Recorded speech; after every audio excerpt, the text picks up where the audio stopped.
North Karachi में एक और खौफनाक हादसा।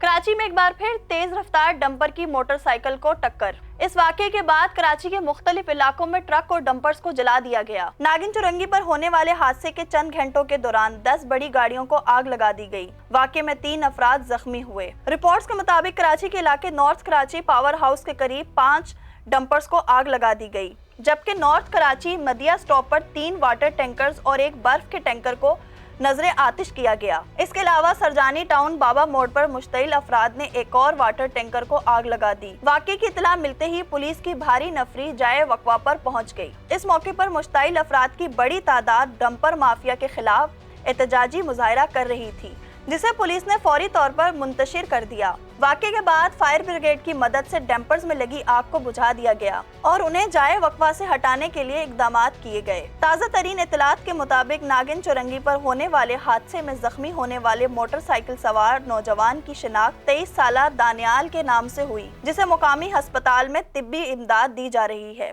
वॉन कराची की वीडियोस देखने के लिए हमारा चैनल सब्सक्राइब कीजिए और बेल के आइकन को क्लिक कीजिए ताकि आप हमारी तमाम आने वाली वीडियो से बाखबर रह सकें।